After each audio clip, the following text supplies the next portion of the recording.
Welcome to Janas recipes.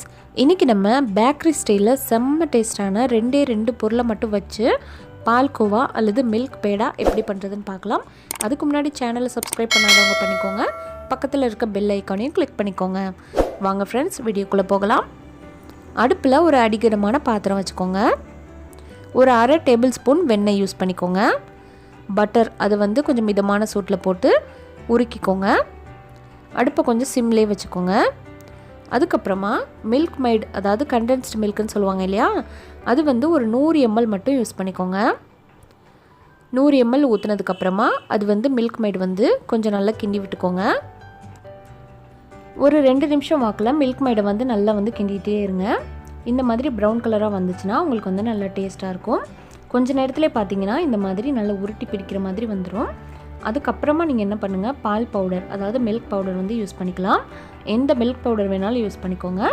நான் இன்றைக்கி Nestle use பண்ணுறேன். மில்க் பவுடர் எவ்வளோ போடணும் அப்படின்னா 100 கிராம் போட்டுக்கோங்க. 100 கிராம் மில்க் மைட் யூஸ் பண்ணால் 100 கிராம் பால் பவுடர் யூஸ் பண்ணிக்கோங்க. ரெண்டுமே சமமாக யூஸ் பண்ணிக்கோங்க. சர்க்கரையெல்லாம் போட தேவையில்லை.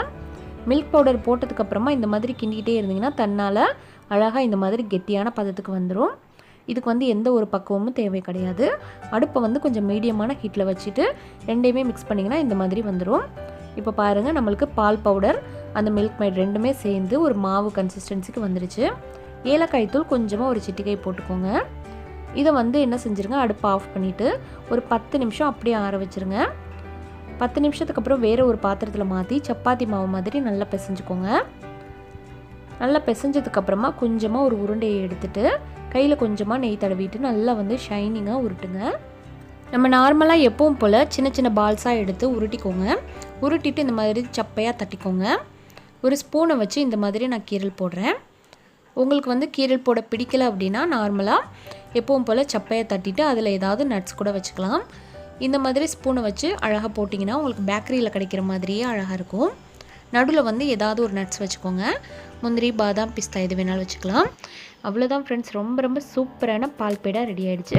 கண்டிப்பாக செஞ்சு பார்த்துட்டு எப்படி வந்துச்சுன்னு சொல்லுங்கள். வீடியோ பிடிச்சிருந்தா லைக் பண்ணுங்கள். தேங்க்யூ.